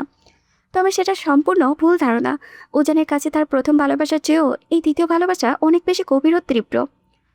প্রথম জনের চেয়েও এই দ্বিতীয় নারী তার জীবনের শ্রেষ্ঠ। এই মেয়েটা যদি কোনোদিন জানতে পারে যে প্রফেসর উজান চৌধুরী তাকে পাওয়ার জন্য কতটা পাগলামি করত, তবে সে কি নিজেকে সামলাতে পারবে, নাকি খুশিতে আত্মহারা হয়ে পড়বে? পিচ্চি মেয়েটা নিজেও জানে না উজান তাকে নিজের করে পাওয়ার জন্য পর্দার আড়ালে কী করেছে। এসব জল্পনা কল্পনা ভাবতে ভাবতে উজানের ফোনে একটা মেসেজ এলো। সে আর দেরি না করে পরম মমতায় ময়ের কপালে ও ঠোঁট আলতো করে ছোঁয়া দিয়ে কক্ষ ত্যাগ করলো। রাত তখন 9টা প্রায়। ইফাত আর তন্ময় লেকের পাড়ে বসে আছে বলে ভুল হবে। তারা দুজন উন্মুখ হয়ে অপেক্ষা করছে উজানের জন্য। এই জায়গাটা তাদের তিন বন্ধুর খুব পছন্দের। বেশিরভাগ সময় অবসরে তারা এখানেই এসে আড্ডায় মেতে ওঠে। হঠাৎই সেখানে উজানের আগমন হলো। সে আধ ঘন্টা দেরি করে আসায় তন্ময় গুনে গুনে 4টে থাপ্পড় বসিয়ে দিল তার পিঠে। উজান কোনো প্রতিবাদ না করে চুপচাপ দুজনের মাঝে পা ঝুলিয়ে বসে পড়ল। তন্ময় ততক্ষণে চেঁচিয়ে উঠল, শালা ভণ্ড, এ নাকি বউ মানে না, অথচ বউকে রেখে আমাদের কাছে আসতে 18 ঘন্টা তার সময় লাগে যায়। এতক্ষণ কি করছিলি তুই? হ্যাঁ। উজান কোনো উত্তর না দিয়ে শুধু মুচকি মুচকি হাসতে লাগলো। তার সেই রহস্যময় হাসি দেখে তন্ময় আরও রাগান্বিত হলো। সে ইফাতকে উদ্দেশ্য করে বলল, ইফাত, ওকে হাসতে বারণ কর, নয়তো গুলি করে ওর খুলি উড়িয়ে দিব। বিয়ে করে এখন পুরো বউ পাগল হয়ে গিয়েছে। বাই দ্য ওয়ে, ভাবির সাথে রোম্যান্স করে এলি নাকি? ইস, কি কপাল তোর! ঘরে বউ থাকা মানে সব টেনশন দূর। আমার কপালে যে কবে একটা বউ জুটবে। উজান এবার ধমকে ওঠে, চুপ কর শালা, এমনিতেই পিচিকে ধমকিয়ে দিয়ে এসেছি, আবার রোম্যান্স মারাস, দূরে গিয়ে মর। তন্ময় অবাক হয়ে জিজ্ঞেস করলো, বেচারাকে আবার ধমকিয়েছিস তুই? কেন আবার? শালি আমাকে রেখে অন্য পুরুষের সাথে নাকি প্রেম করতে চাই। ইচ্ছে করছিল মেরে তক্তা বানিয়ে ফেলি। নেহাত বউটা পিচ্ছি, তাই কিছু করতে পারিনি। প্রেম করতে চেয়েছে বলে তোর এত রাগ হচ্ছিল কেন উজান? তুই তো ভাবিকে ভালোবাসিস না। কথাটা বেশ তাচ্ছিল্য সুরে বলল ইফাত। সে ততক্ষণে স্থির হয়ে পানির দিকে তাকিয়েছিল। সে এখানে বসে আছে ঠিকই, কিন্তু তার মনটা বড্ড ভারী। ইফাতের এই আসমিক প্রশ্নে উজান ব্রজোরা কুচকে তার দিকে তাকালো। গম্ভীর কণ্ঠে আওড়াই, ভালোবাসে না বলে কি ও যা ইচ্ছে তাই করবে? সম্ভাবনা না থাকলে ইতি টানাই ভালো, কারণ সময় মতো থামতে না পারলেও ক্ষয়ের পরিমাণ শুধু বাড়তেই থাকে। কিছু সম্পর্ক থাকে যেগুলো শুরুটা খুব সুন্দর হয়, কথা, হাসি, অভিমান সব কিছুতেই একটা আলাদা মায়া থাকে। মনে হয় এই গল্পটা হয়তো অনেক দূরে যাবে, কিন্তু সময়ের সাথে সাথে বুঝে যেতে হয় সব গল্প শেষ পর্যন্ত পৌঁছানোর জন্য তৈরি হয় না। কিছু গল্প মাঝপথেই থেমে যাওয়ার জন্যই আসে। তখন জোর করে ধরে রাখলে শুধু কষ্টই বাড়ে, অভিমান জমতে থাকে, আর ধীরে ধীরে সুন্দর স্মৃতিগুলো ভারী হয়ে যায়। তাই কখনো কখনো সাহস করে থেমে যাওয়াটাই ভালো, কারণ থেমে গেলে অন্তত স্মৃতিগুলো সুন্দর থাকে। হয়তো তুই বুঝবি না ভালোবাসা কি, তবে তোর বিপরীত পাশের মানুষটা ঠিকই জানে নামহীন সম্পর্কে থাকা কতটা কঠিন। না তাকে বুকে জড়িয়ে রাখা যায়, আর না তাকে দূরে সরিয়ে দেওয়া যায়। এতটুকু বলেই থামলো ইফাত। উজান ও তন্ময় দুজনে স্তব্ধ হয়ে তার দিকে তাকিয়ে রইল। ইফাত আবারও উজানের দিকে তাকিয়ে বলতে লাগলো, জানিস উজান, আমি আর ভাবি দুজনেই সেম। আমাদের দুজনে গন্তব্যও সেম, শুধু মানুষটা ভিন্ন। সে তোকে যতটা চাই, আমিও আমার ফুলকন্যাকে ঠিক ততটাই চাই। যদিও ভাবির চেয়ে বড় দুর্ভোগা আমি। সে অন্তত তোর সাথে একই সাথে নিচে একই রুমে তোর সাথে পাগলামি করতে পারে, তোকে মন খুলে ভালোবাসে বলতে পারে, কিন্তু আমার ভালোবাসার মানুষটা আমার থেকে শুধু দূরেই থেকে যায়। যত আমি এগিয়ে যাই সে ততই পিছিয়ে যায়। তবে জানিস তো, সময়ের মূল্য অসীম। ঠিক সময়ে তাকে নিজে করে না নিলে পরে সারা জীবন আফসোস করতে হবে। ইফাত কিন্তু ঠিকই বলেছে উজান, তোর নিজের সম্পর্ক নিয়ে একটু সিরিয়াস হওয়া উচিত। এভাবে তোর সংসার টিকে না। বাই দ্য ওয়ে, তুই যে একটা মেয়েকে বিয়ে করতে চেয়েছিলি, সে কোথায় এখন? মেয়েটি কি এখনো আছে নাকি এতদিনে অন্য কারো ঘরে রমণী হয়ে গিয়েছে? ইফাত কপাল কুঁচকে তাকালো। ওজান নিজে একটা মেয়েকে বিয়ে করতে চেয়েছিল, অথচ সে তার বন্ধু হয়েও কিছুই জানে না। সে কৌতূহলী গলায় প্রশ্ন করলো, তুই আবার কাকে বিয়ে করতে চেয়েছিলি ওজান? এই ওয়েট, আগে কি করেছিস সেসব নিয়ে আমার কোনো ইন্টারেস্ট নেই। তবে এসব ঝামেলা যদি এখন আর তোর মাথায় আসে তবে কিন্তু খুব খারাপ হয়ে যাবে। আরে ইয়ার, ভুলে গেলি ওজানকে 2 বছর ধরে একটা মেয়ে অনবরত বিরক্তি করতো না? সেই তো ছিল ওজানের দ্বিতীয় প্রেম। হোয়াট? ইভাদের তীব্র চিৎকার শুনে উজান তড়িঘড়ি করে তন্ময়ের পিঠে একটা জোরে কিল বসালো। হপ বেটা, তোকে কখন বললাম সে আমার দ্বিতীয় প্রেম ছিল? তন্ময় পিঠ টলতে টলতে উত্তর দিল, বউ করতে চাওয়া আর প্রেম করা দুটোই তো সেম জিনিসই। এসেছে আমার সাথে ভণ্ডামি করতে। এবার বল, সে কি তোকে এখনো বিরক্ত করে? আগের চেয়েও বেশি, বাট এখন সেটা আর বিরক্ত নয়, এখন সেটা চরম পাগলামি আর তীব্র ভালোবাসা। ইফাত পুরো কুচকে ওজানের দিকে তাকালো। তার কণ্ঠে কিছুটা শঙ্কা। সে গম্ভীর গলায় বলল, কি বলতে চাইছিস তুই ওজান? তুই কি এনি চান্স মৌভাবিকে ইগনোর করে অন্য কাউকে নিজের করতে চাস? ওজান একে একে দুজনের মুখের দিকে তাকিয়ে রহস্যময় একটা হাসি দিল। তারপর নিজের পকেট থেকে মোবাইলটা বের করে স্ক্রিনে ভেসে ওঠা একটা অবছা ছবিতে আলাদা করে চুমু খেলো। সেই ছবির থেকে পরম মুগ্ধ দৃষ্টিতে তাকিয়ে থেকে সে আপন মনে বলে উঠল, আমার এই ক্ষুদ্র জীবনের শ্রেষ্ঠ অধ্যায় সে, যাকে আমি খুব যত্নে রেখেছি নিজের হৃদয়ে আঙ্গিনায়। ভালোবাসি প্রিয়দর্শিনী। উজান চৌধুরীকে আপনাকে অসম্ভব রকমের ভালোবাসে। ইফাতের এবার রাগ সামলাতে না পেরে চেঁচিয়ে ওঠে, জাস্ট শাট আপ উজান। তুই আমাদের সাথে ফাজলামো করছিস? তোর লাইফে বর্তমানে একজন থাকতেও তুই মনে মনে আরেকজনকে ভালোবাসিস? কেন বুঝিস না ভাবিও তোকে কতটা ভালোবাসে, অসম্ভব ভালোবাসে। ইফাত রাগান্বিত কণ্ঠে বলে থামল। উজানের মুখ থেকে এমন চিরাতাড়িত কথা শুনে তার মোটেও ভালো লাগছে না। ছেলেটা কি সত্যিই পাগল হয়ে গেল নাকি অন্য কিছু, সেটাই ভাবছে সে। ঠিক তখনই ওজান নিজের ফোনের স্ক্রিনটা ঘুরিয়ে ছবিটা বন্ধুদের চোখের সামনে ধরল। ছবিটা কিছুটা অবছা হলেও ওটা যে কেউ নয়, স্বয়ং মৌ। তা বুঝতে 1 সেকেন্ডও সময় লাগলো না বন্ধুদের। ইফাত বিস্ময় ভরা চোখে চেয়ে রইল। অস্পষ্ট স্বরে বলল, তুই ভাবিকেই ভালোবাসিস ওজান? তাহলে এই দ্বিতীয় প্রেম? একটু রিল্যাক্স হ ভাই। আমি আমার ওই মৌ পাখিকেই ভালোবাসি। তোদের কি মনে হয় এটা ওজান চৌধুরীকে বাড়ির লোক একটা অচেনা অচেনা মেয়ের সাথে বিয়ে দিয়ে দেবে আর সেটা ওজান চৌধুরী মুখ পুছিয়ে মেনে নেবে? Just impossible. যেখানে আমার নিজের শার্ট পছন্দ না হলে আমি ওটা টাচ পর্যন্ত করে দেখি না, সেখানে একটা মেয়ে, অবশ্য আমার পাথরের মনে ভালোবাসার অনুভূতি নতুন করে জন্ম দিয়েছে ওই পিচ্চি মেয়েটাই। জানিস 2 বছর আগে যখন হুট করে ফেসবুকে একটা মেয়ে ফ্রেন্ড রিকোয়েস্ট আসলো, তখন প্রথমে তেমন একটা পাত্তা দিইনি, কিন্তু যখন দেখলাম সেই একই আইডি থেকে রিকোয়েস্ট ক্যান্সেল করে বারবার রিকোয়েস্ট পাঠানো হচ্ছে, তখন একটু অবাকই হলাম। আইডিটা ঘেটে দেখলাম কিন্তু অ্যাকসেপ্ট করলাম না। এরপর ফেসবুকে আমার কোনো ছবি আপলোড হলেই কমেন্ট বক্সে কোনো মেয়ে যদি আমাকে নিয়ে কিছু বলতো, অমনি আমার এই পিচ্চি পাখড়িটা তাদের সাথে ঝগড়া বাঁধিয়ে দিত। অথচ তখন সে আমার সামনাসামনি ঠিক করে চেনেও না। যেদিন ওর সাথে ইনবক্সে আমার ফার্স্ট মেসেজ আদান প্রদান হয়, সেদিন আমি প্রচণ্ড ক্ষোভ আর রাগ নিয়ে ওকে বকতে গিয়েছিলাম, কিন্তু মেয়েটার সাথে কথা বলতে বলতে কেমন যেন অন্যরকম একটা ফিলিংস কাজ করত। যদিও শুরুতে সেসবে পাত্তা দেয়নি, তখন ওজান চৌধুরীর ভালোবাসা শব্দটাকেই ভীষণ ঘৃণা করত। যেহেতু মেয়েটার বয়স তখন অনেক অল্প ছিল, তাই আমি ওটাকে সাময়িক আবেগ ভেবেই ইগনোর করতাম। কিন্তু একটা অচেনা ছেলের পেছনে না ছুটে তাকে সরাসরি না দেখে একটা আইডির জন্য টানা 2 বছর ধরে পাগলামি করা, এটা মোটেও কোনো সস্তা আবেগ ছিল না। আমি রোজ নিয়ম করে তার মেসেজ পড়তাম, বাট কখনো রিপ্লাই দিইনি। বেশ ইন্টারেস্টিং আর অদ্ভুত ছিল মেয়েটা। অবশ্য একটা দিন ও মেসেজ না দিলে আমার নিজের ভিতরে প্রচণ্ড রাগ আর অস্থিরতা হতো। অথচ মজার বিষয় দেখ, তাকে আমি পার্সোনালি তখনও চিনতাম না। একদিনও হুট করে গায়েব হয়ে গেল। উনি খোঁজ খবর নিয়ে পরে জানতে পারলাম মেয়েটা ভীষণ অসুস্থ। অথচ এমন অসুস্থ শরীর নিয়েও রাত 11টার দিকে সে কষ্ট করে আমাকে মেসেজ করলো। আমি সেদিন সত্যি খুব অবাক হয়েছিলাম। এই সাধারণ কোনো পাগলামো ছিলই না, এটা ছিল এক অদ্ভুত টান। এরপর ওর ওই মিষ্টি পাগলামি সহ্য করতে করতে যে কখন ওই পাথরের মনটা একটা নরম ফুলে পরিণত হলো, তা আমি নিজেও বুঝতে পারিনি। তারপর গোপনে রোগ লাগিয়ে রোজ ওকে ফলো করতাম। ও কিছু বুঝতে পারতো না, কিন্তু আমি রোজ দূর থেকে ভিডিও কলে ওকে দেখতাম।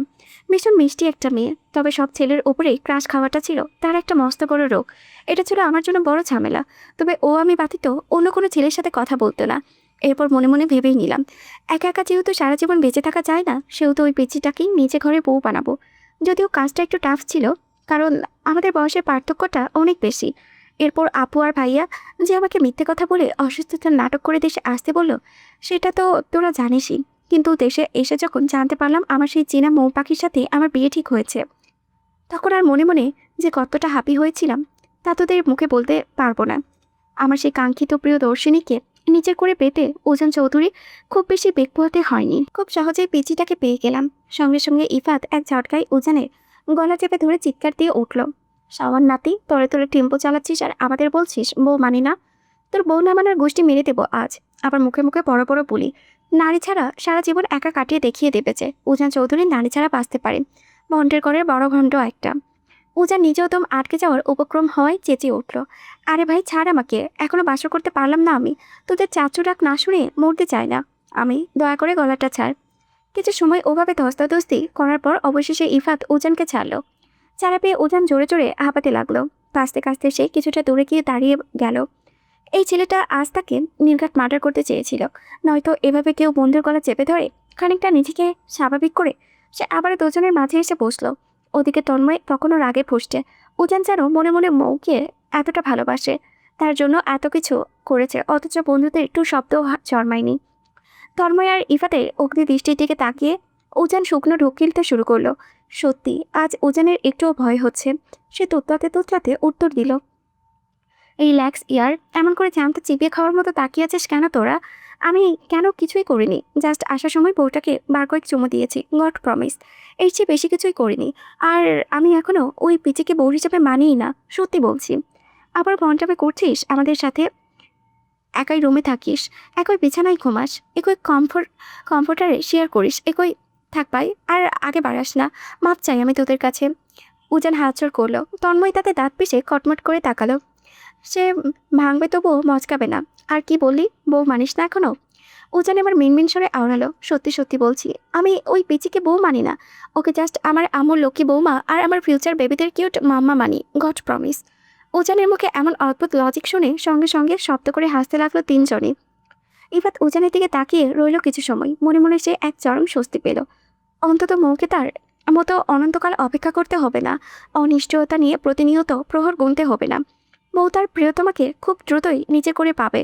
তার প্রফেসর সাহেব তো শুধু তারই, কিন্তু ইফাত নিজে কি সেই ফুলকন্যাকে কখনো নিজের করে পাবে, নাকি বাকি জীবন তার কথা ভেবে ভেবেই কেটে যাবে? সে নিজেকে খানিকটা স্বাভাবিক করে জিজ্ঞেস করলো, তাহলে ভাবিকে এখন এত অ্যাভয়েড করছিস কেন? মেয়েটাকে সব সত্যি বলে দিলেই তো চুকচুকে যায় সব। সত্যি এখনই বলবো, নো নো, ইম্পসিবল। এত ধমকিয়ে শাসন করে মেয়েটাকে পড়াশোনা করাতে পারি না। আর এখন যদি বলি ভালোবাসি, তাহলে তো সে মাথায় উঠে নাচবে। সেদিন আমায় বলেছে আমি যেহেতু কলেজের প্রফেসর, সেহেতু তার পড়াশোনার নাকি আর কোনো দরকার নেই। আচ্ছা তোরাই বল, ওকে মিনিমাম মাস্টার্স পাস করতে তো হবে নাকি? আচ্ছা মাস্টার্স বাদই দিলাম, অন্তত ভালো রেজাল্ট নিয়ে এইচএসসি তো পাস করতে হবে। যদি লোকেশনে প্রফেসর উজান চৌধুরীর ওয়াইফই একটা ফেলটু স্টুডেন্ট, তখন কেমন দেখাবে? লোকে আমার ওয়াইফকে ইনসাল্ট করবে, এটা অন্তত আমার দ্বারা মেনে নেওয়া ইম্পসিবল। তাছাড়া আমি চাই আমার পিচিটা পড়াশোনা করে এমন একটা যোগ্য পর্যায়ে যাক, যেখানে আমি বিহীন সে একাই দুনিয়া কাঁপিয়ে চলতে পারে। আমি ছাড়াও তাকে যেন কারো উপর ডিপেন্ডেবল হয়ে বাঁচতে না হয়। সে না হয় বুঝলাম ভাই, কিন্তু তুই সামনে রসগোল্লা রেখে নিজেকে কিভাবে কন্ট্রোলে রাখিস? না মানে তুই আদৌ পুরুষ তো? কথাটা বলে তন্ময় আর এক সেকেন্ডও দাঁড়ালো না, ওখান থেকে এক দৌড়ে পালালো। তার এমন আজব প্রশ্ন শুনে ইফাত মুচকি মুচকি হাসছে। উজান তার দিকে তাকাতেই ইফাত মুখে কুলুপ আটলেও তন্ময় দূরে থেকে হাসতেই আছে। সে হাসতে হাসতে মাটিতে গড়াগড়ি খাওয়ার উপক্রম। এমন সিরিয়াস মুহূর্তেও তার ফালতু রসিকতা থামে না। পরক্ষণেই উজানকে স্বাভাবিক দেখে তন্ময় যেই না একটু এগিয়ে আসছে, অমনি উজান বিদ্যুৎ গতিতে দাঁড়িয়ে নিজের পায়ের জুতোটা খুলে তন্ময়ের মাঝ বরাবর ছুঁড়ে মারল। জুতোটা ঠিক জায়গায় লাগাই তন্ময় খানিকটা ব্যথায় কুকড়ে উঠে মুখ খিচিয়ে নিল এবং তার সাথে উজান ক্ষিপ্ত গলায় আওড়ালো, শাওয়ার, তুই আমার পুরুষত্বের দিকে আঙ্গুল তুলছিস? জানিস ওই পিচির থেকে নিজেকে দূরে রাখার জন্য রোজ কতটা স্ট্রাগল করতে হয় আমায়? চোখের সামনে আমার সবচেয়ে ফেভারিট ডিশ সাজানো, অথচ এই উজান চৌধুরী চাইলেও তা টেস্ট করতে পারছে না। আর ও আমাকে পুরুষত্বের কথা শোনাচ্ছে। তোর বালের পুরুষত্বই গুল্লি মারি। তুই আমাকে এভাবে অ্যাটাক করলে কেন?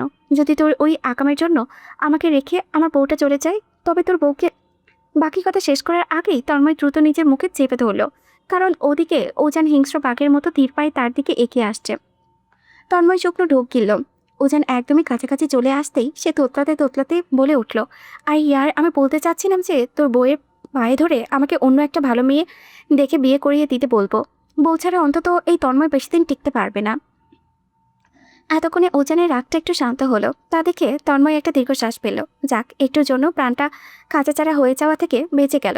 এর মাঝেই ওজান আবার নিজের শীতল কণ্ঠে আওড়ালো, এবার ফাঁসলামো রেখে আমার একটা সিরিয়াস কথা শোন। তন্ময় সোজা হয়ে দাঁড়িয়ে বলে, বল মামা, শুনছি।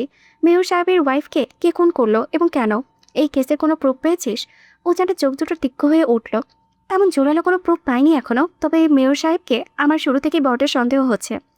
রাইট, শুধু ডাউট নয়, আমি 100% শিওর যে এই মার্ডারটা মেয়র সাহেব নিজে করিয়েছেন। নয়তো তার অমন নিশ্চিত্র নিরাপত্তা বাসায় একটা বন্ধ করে ঢুকে তার ওয়াইফকে খুন করার সাহস কার হবে? কিন্তু তিনি তো নিজের স্ত্রীকে ভীষণ ভালোবাসতেন, এমনকি মিডিয়ার সামনে প্রমাণও করেন। তাছাড়া যখন খুনটা হয়েছে তখন তো মেয়র সাহেব স্বয়ং প্রেস মিডিয়ার সামনে লাইভে ইন্টারভিউ দিচ্ছিলেন। ভুলে যাচ্ছিস কেন যে তারা কতটা দুরন্ত রাজনৈতিক? মেয়র খুব ভালো করে বুঝতে পেরেছিল যে খুনটা হলে সবাই প্রথমে তাকে সন্দেহ করবে, তাই নিজের একটা নিখুঁত আলিবাই তৈরি করার জন্য সবাই সামনে থেকেও পেছন দিয়ে নিখুঁতভাবে ছুরি চালিয়েছে। এমনকি সবাইকে এখন এটা বোঝাচ্ছে যে সে আসলে খুনি নাকি অন্য কেউ। কিন্তু আমরা এটা প্রমাণ করব কিভাবে? তাছাড়া তিনি নাকি স্বরাষ্ট্রমন্ত্রীর মাধ্যমে জানতে চেয়েছেন ওনার স্ত্রীর কেসটা কোন টিম হ্যান্ডেল করছে। That's good. চোর যখন নিজে গর্ত করে মুখে বের করেছে তখন বাকিটা আমি নিজেই দেখে নিচ্ছি। চল এবার বাসায় ফিরি। আর এই যে আমাদের দেবদাস প্রেমিক পুরুষ ইফাত চৌধুরী, আপনিও চলুন। আপনার ফুলকন্যাকে অলরেডি আমাদের চৌধুরী ভিলায় নিয়ে আসা হয়েছে। এবার তাকে নিচের ঘরে তোলার দায়িত্ব আপনার, চলুন। শেষে কথাটা ওজান ইফাতকে উদ্দেশ্য করে বলল। মেহিরের আসা খবরটা শোনা মাত্রই ইফাতের বুকের ভেতরটাই এক অদ্ভুত শীতলতায় ভরে গেল। অতি দ্রুত সবাই সেখান থেকে যার যার গাড়িতে উঠে গন্তব্যের উদ্দেশ্যে রওনা দিল। আসলে ওজান আর তন্ময় দুজনেই দেশের অন্যতম সেরা সিক্রেট সিআইডি এজেন্ট। তাদের এই বিশেষ টিমটা সবসময় পর্দার আড়াল থেকে বড় বড় রহস্যময় কেস সলভ করে। তবে পুরো টিম আড়ালে থাকে না, জাস্ট এই টিমটাই মূল mastermind and leader Ujan Chowdhury নিজেকে আড়ালে রাখে। তার এই আসল সত্যটা তন্ময়, ইফাত আর ওজানের আর নিজের চাচু ছাড়া কেউ জানে না। ওজান নিজেই কাউকে বলেনি, কারণ তার মা ছেলেকে নিয়ে প্রচণ্ড ভয় পান। পরিবারে কেউ কখনো চাননি ওজান এমন কোনো ঝুঁকিপূর্ণ পেশায় আসুক। সেই কারণে থেকে তাকে ছোটবেলা থেকে প্রফেসর হওয়ার স্বপ্ন দেখানো হয়েছে। কিন্তু তারা নিজেও জানে না তাদের সেই স্বার্থশ্রেষ্ঠ প্রফেসরের আড়ালে থাকা ছেলেটাই আসলে পুরো দেশের আন্ডারওয়ার্ল্ড এবং অপরাধীদের trust secret CID agent supreme leader ওরফে ওজান চৌধুরী। রাত প্রায় 12:30। ওজান অত্যন্ত ধীর পায়ে রুমে ঢুকলো। রুমে এসে বিছানার দিকে তাকিয়ে এক পলক মৌকে দেখে নিয়ে সে সোজা শাওয়ার নিতে চলে গেল। শাওয়ার শেষ করে সে আবারও বিছানার দিকে এগিয়ে গেল। ঘুমন্ত মৌয়ের নিষ্পাপ মুখের দিকে কিছুটা ঝুঁকে দাঁড়ালো ওজান। অবাধ্য মেয়েটাকে দেখা মাত্রই মুহূর্তের মধ্যে আপনা আপনি তার ঠোঁটে কোণে এক চিলতে হাসি ফুটে উঠল। সে নিচে শরীরে সমস্ত ভর মৌয়ের ওপরে ছেড়ে দিল। আচমকা এই ভারী চাপে ঘুমের ঘোরে একটু গঙ্গিয়ে উঠল মৌ। ওজান তড়িৎ গতিতে নিজেকে খানিকটা সরিয়ে নিয়ে মৌয়ের দিকে তাকিয়ে মৃদু হাসল। আপনা আপনি ফিসফিসিয়ে আওড়ালো, কি ম্যাডাম, মুখ তো বড় বড় কথা। মিস্টার চৌধুরী নাকি আমাকে ভীষণ ভালোবাসে, অথচ আমার শরীরের এই সামান্য ভরটুকুই সামলাতে আপনার হিমশিম খাচ্ছে। এখনই এভাবে গঙ্গিয়ে উঠলে ভবিষ্যতে আমার কি হবে বলুন তো? আপনি কি আদৌ জানেন আপনার এই মায়ের জালে কতটা গভীরভাবে আসক্ত হয়ে গিয়েছি আমি? আপনাকে চোখের আড়াল করে আমার একটা মুহূর্তেও ভালো লাগে না, অথচ আপনি আমায় একটুও বোঝেন না। আচ্ছা বলুন তো, মুখে কেন ভালোবাসি শব্দটা শুনতে চান এত? আমার প্রতিদিনের ব্যবহারে কি আপনি ভালোবাসার কোনো প্রমাণ পান না? আপনি কি সত্যিই বোঝেন না যে আপনাকে এক পলক না দেখলে এই ওজান চৌধুরী ঠিক থাকতে পারি না? চারিদিকে অন্ধকার থেকে দিশাহারা হয়ে যায়, অথচ আপনি ভাবেন ওজান চৌধুরীর কাছে আপনার কোনো মূল্যই নেই। আপনি কবে বুঝবেন বলুন তো? মুখে ভালোবাসি না বলেও অন্তহীন ভালোবাসা যায়। আমি আপনাকে কোনোদিন মুক্তি দেব না মিসেস চৌধুরী, এমনকি কিয়ামতের দিনও আমি আপনার পিছু নেব। কথাগুলো বলতে বলতে ওজান মৌয়ের গলার ভাঁজে নিচে মুখ গুছে দিল। নিজের নাক দিয়ে আলতো করে স্পর্শ করতে লাগলো প্রিয়তমার নরম ত্বকে। তার এই হালকা উত্তপ্ত স্পর্শে ঘুমের মাঝেই মৌয়ের শরীরটা বারবার শিউরে শিউরে উঠছিল, আর উজান পরম তৃপ্তিতে তা উপভোগ করেছিল। আচমকা উজান মৌয়ের গলার নরম ভাঁজে আলতো করে একটু কামড় বসিয়ে দিল। মৌ আবারও বাধে মৃদু গঙ্গিয়ে উঠল। মেয়েটাকে কোনোভাবেই শান্তিতে ঘুমোতে দিচ্ছে না সে। উজান একটা গভীর শ্বাস নিয়ে নিজেকে কিছুটা নিয়ন্ত্রণ করলো। তারপর ময়ের সারা মুখমণ্ডলে নিজের ওষ্ঠ ধরে মৃদু ছোঁয়া দিয়ে তৃপ্তির হাসি ঝুলিয়ে আওড়ালো। আপনি এত মিষ্টি কেন বলুন তো? আপনার এই ইনোসেন্ট ফেস দেখলে ওজান চৌধুরী নিজে ওপর একদম কন্ট্রোল রাখতে পারে না। নিজেকে স্বাভাবিক রাখতে তাকে বড্ড বেগ পোহাতে হয়। আচ্ছা বলুন তো, আমাকে কবে আপনি পুরোপুরিভাবে সামলাতে পারবেন? আপনার ওই মায়াবী মুখের দিকে তাকিয়ে আমি বারবার ঘায়াল হয়ে যাচ্ছি। আর সম্ভব হচ্ছে না আমার পক্ষে। এবার অন্তত আমাকে বুঝুন। হঠাৎই মৌ বিছানায় একটু নড়েচড়ে উঠল। উজান ভয় পেয়ে তাৎক্ষণিক মৌকে নিজের শক্ত বুকে আষ্টে পিষ্টে আবদ্ধ করে চোখ বুজে ঘুমের ভান করল। তবে আর চোখে চেয়ে দেখল, না, মৌ এখনো জাগেনি, ঘুমের ঘরে আছে। কিন্তু আশ্চর্যের বিষয় হলো, ঘুমের মাঝে মৌ আধো আধো কণ্ঠে বিড়বিড় করে প্রতিধ্বনিত করল, আই লাভ ইউ প্রফেসর সাহেব। মুহূর্তেই উজানের ঠোঁটে কোণে চওড়া হাসি ফুটে উঠল। মেয়েটার মুখে এই ভালোবাসি শব্দটা শুনলে তার সারা শরীরে এক অদ্ভুত মাদকতাময় শিহরণ বয়ে যায়। অথচ একসময় একটি শব্দকে সে প্রচণ্ড ঘৃণা করত। মৌ তখনও উজানের শার্টটা শক্ত করে আঁকড়ে ধরে রেখেছে। উজান নিজের অজান্তেই ভালো লাগাটার অতিশয্যে গভীর ঘুমে মগ্ন মেয়েটার কানের কাছে ফিসফিস করে বলে উঠল, I love you too my wifey. আধো ঘুমের পরেও খুব স্পষ্ট করে কথা দুটো শুনতে পেল মৌ। উজান তাকে নিজের বুকের সাথে এত শক্ত করে জড়িয়ে রাখার পরেও মৌ আচমকা হকচকিয়ে ধরপড় করে বিছানার উপরে উঠে বসল। সে অবাক হয়ে দেখল উজান তখন গভীর ঘুমে আচ্ছন্ন, অথচ সে একদম স্পষ্ট করে উজানের মুখে ভালোবাসি শব্দটা শুনতে পেয়েছে। সে আর এক মুহূর্ত দেরি না করে নিজের দুহাত দিয়ে ঠেলে ঠেলে উজানকে সজাগ করার চেষ্টা করতে লাগলো। উজান ঘুমের ঘুরে বিরক্ত হওয়ার ভান করে চোখ পিটপিট করে তাকালো এবং অত্যন্ত মৃদু ও ভারী স্বরে জিজ্ঞেস করলো, পিচ্ছি, মাঝরাতে ঘুম বাদ দিয়ে আমাকে ওভাবে ডাকছো কেন? হ্যাঁ? মৌ নিভু নিভু দৃষ্টিতে উজানের দিকে তাকিয়ে জেদি গলায় আওড়ালো, আপনি একটু আগে আমাকে ভালোবাসে বললেন, তাই না? আমি কিন্তু নিজের কানে একদম স্পষ্ট শুনতে পেয়েছি। উজান নিজের ঘুম কাতরে গলায় চোখ বুঝেই আবারও বিড়বিড় করে উঠল, দূর, ডিস্টার্ব করুন না তো, ফিল নিতে দাও। কথাটা বলে উজান আবারও এক ঝটকা মেরে মৌয়ের কোমরে আঁকড়ে ধরে তাকে নিজের কাছে টেনে নিয়ে তার গলার ভাঁজে মুখ গুজে দিল। মৌ তার বুকের ভেতরে ছটপট করতে করতে আবারও জেরা করলো, তার আগে বলুন, আপনি নিজের মুখে ভালোবাসে বলেছেন তো? আমি কিন্তু পরিষ্কার শুনেছি, এবার আর লুকাতে পারবেন না। ঠিক তখনই উজানের ফোনটা কর্কশ শব্দে বেজে উঠল। আচমকা এই শব্দে উজানের ভ্রুজোড়া বিরক্তিতে কুচকে গেল। পার্সোনাল মুহূর্তে অন্য কারো হস্তক্ষেপ তার বরাবরই অপছন্দ। তার উপর রাতের শেষ প্রহরে এখন বেশ গভীর। বার কয়েক রিং হওয়ার পরেও উজান ফোনটা ধরল না। ফোনটা একটানে বেজেই চলল। মৌ উজানের বুকের সাথে লেপ্টে থেকে ছোট ছোট করে প্রতিধ্বনিত করলো, ফোনটা ধরুন না। দরকার নেই, রাতের এই সময় শুধু আমার এই ছোট্ট মিসেসের জন্য বরাদ্দ। উজান মৌয়ের চুলে নাকে ডুবিয়ে কথা বলল, আরে এত রাতে কেউ ফোন করেছে মানে নিশ্চয়ই জরুরি কোনো দরকার হতে পারে, প্লিজ ধরুন। উজান অত্যন্ত বিরক্তিকর দৃষ্টিতে তাকে ফোনটা হাতে নিল। স্ক্রিনে একটা আননোন নাম্বার দেখে তার কপাল কুঁচকে গেল। নাম্বারটা ফোনে সেভ না করা থাকলেও ওটা কার তা চিনতে উজানের এক সেকেন্ডও বেগ পোহাতে হলো না। এই মাঝরাতে যে শিরিন ছাড়া আর কেউ ফোন দিতে পারে না তা উজান খুব ভালো করে জানে। এ নিয়ে কত শত নাম্বার সে ব্লক করলো, তার কোনো ইয়াত্তা নেই। কিন্তু নির্লজ্জা মেয়েটা যেন কিছুতেই তার পিছু ছাড়ছে না। হঠাৎই উজানের মাথায় একটা চরম দুষ্টু বুদ্ধি খেলে গেল। ঠোঁটে কোণে প্রতিহিংসামূলক হাসি জ্বলিয়ে সে শিরিনের number direct video call back করল। অপরদিকে শিরিন এত রাতে খোদ উজানের কাছ থেকে ভিডিও কল পেয়ে খুশিতে একদম গতগত। সে পরম আহ্লাদে যেই না ফোনটা রিসিভ করলো, অমনি উজান ওপাশ থেকে একটা হুঙ্কার দিয়ে উঠল, কাল নাগিনীর বাচ্চা, এখনও তোর এই পেশাগিরি ছাড়বি না তাই না? তোকে কতবার বলেছি ঘরে আমার বিড়ালের বাচ্চার মতো একটা মিষ্টি বউ আছে, তবুও তুই কেন কুত্তার মতো আমার পিছু পিছু ঘুরছিস? উজান, জাস্ট শ্যাট আপ। কেন বারবার বউ আছে অজুহাত দিয়ে আমার কাছে মিথ্যে বলছো?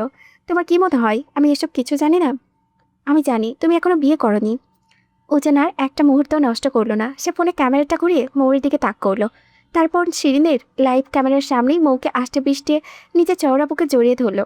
মৌ কিছু বুঝে ওঠার আগেই উজান তার কপালের কারে অজস্র গভীর চুমু এঁকে দিল। পরম মায়ে তার গলার নিচে মুখ গুজে দিয়ে ফোনটা বিছানায় এক কোণে সোজা করে রেখে কর্কশ গলায় আওড়ালো, জাস্ট ওয়েট অ্যান্ড সি, আজ তোকে লাইভে আমাদের রোম্যান্স দেখাবো। উজান যেও না মৌয়ের সাথে ঘনিষ্ঠতা আর একটু বাড়ালো।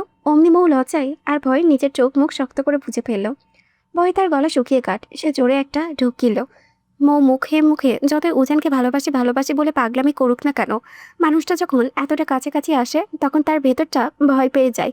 মুহূর্তের মধ্যে উজান মৌয়ের কোমর শক্ত করে আঁকড়ে ধরল। তার পুরুষালী ছোঁয়া ধীরে ধীরে আরও গভীর হতে লাগলো। উজান যখন তার ওষ্ঠধারে ছুঁয়ে গলার নিচের দিকে নামিয়ে এলো, তখন মৌ লজ্জায় বাকল হয়ে তাকে ধাক্কা দিয়ে সরানোর আপ্রাণ চেষ্টা করলো। উজান তার ছটফটানির মাঝেও মুখোমুখি তাকিয়ে মুচকি হাসলো। সে আরেকটু নিচে হতেই ওপাশ থেকে শিরিন নিজেই কাঁপতে কাঁপতে ভিডিও কলটা কেটে দিল। নিজের চোখে দেখা এই দৃশ্য সে কিছুতেই বিশ্বাস করতে পারছে না। উজান বিয়ে করেছে, তাও আবার এত ছোট্ট একটা বাচ্চা মেয়েকে। মেয়েটা তো তাদের কলেজে পড়াশোনা করে। এর আগে বেশ কয়েকবার উজানের কেবিনে ঢুকতেও দেখেছে সে। কিন্তু তারা যে আসলে হাজব্যান্ড ওয়াইফ তা শিরিনের দূরতম কল্পনাতেও ছিল না। মুহূর্তেই যেন তার চারিপাশে পুরো পৃথিবীটা অন্ধকার হয়ে গেল। এদিকে মুখ কোনোভাবেই উজানকে নিজের উপর থেকে সরাতে পারছে না। সে খুব ভালো করে বুঝতে পারছে মানুষটা এই মুহূর্তে নিজের স্বভাবসুবল গাম্ভীর্যের মধ্যে নেই। উজান আলতো করে নিজের ঠোঁটজোড়া ময়ের উষ্ঠধারে ছোঁয়া মাত্রই মুখ খপ করে উজানের রেশমে চুল টেনে ধরল। উজান চুলে টান লাগাই ব্যথা পেলেও মুখে তা প্রকাশ করলো না, বরং দুষ্টুমি ভরা চোখে এক ভ্রু উঁচিয়ে তাকালো। কি হলো মিসেস চৌধুরী? সামান্য ঠোঁটের স্পর্শ সহ্য করতে গিয়ে এমন হিমশিম খাচ্ছেন? আবার এই আমিটাকে নাকি ভালোবাসেন? শুনি যদি এই পুরুষটাকে সহ্য করার বিন্দুমাত্র ক্ষমতাই আপনার না থাকে, তবে সারাদিন ওই ভালোবাসে ভালোবাসে বলে কেন চিল্লালেন? হ্যাঁ, উজান চৌধুরী যদি একবার নিজের পুরো ভর আপনার উপরে ছেড়ে দেয়, তবে তার সামলানোর ক্ষমতা আগে নিজের মধ্যে তৈরি করুন, বুঝলেন? মৌ ফালফাল করে উজানের মুখের দিকে তাকিয়ে রইল। উজান এবার তাকে আর বেশি না ঘাবড়ে দিয়ে আলতো করে নিজের চওড়া বুকের সাথে আষ্টেপৃষ্টে জড়িয়ে শান্তভাবে চোখ বুজে নিল। এত করে মৌয়ের বুকের ধুকপুকানি একটু কমলো, সে খানিকটা স্বাভাবিক হলো। কিছুক্ষণের মধ্যেই চারিপাশে শান্ত হয়ে এলে মৌ ভাবল উজান বুঝে ঘুমিয়ে পড়েছে। সে সুযোগ বুঝে পরম মায়ায় উজানের ধারালো থুতনিতে নিজের ঠোঁট দিয়ে আলতো করে একটা ছোঁয়া দিল। আর ঠিক তখনই উজানের সেই ভারী ও গভীর কণ্ঠস্বরে অন্ধকারে কক্ষে ভেসে এলো, সাবধান মিসেস চৌধুরী, রাত বিরাতের বরের সাথে এমন চুরি করে দুষ্টুমি করে কিন্তু উজান চৌধুরী একদম মেনে নেবেন না। ওর যে কোন মুহূর্তে যে আপনারই বড় বিপদ হয়ে যাবে বুঝতেই পারবেন না।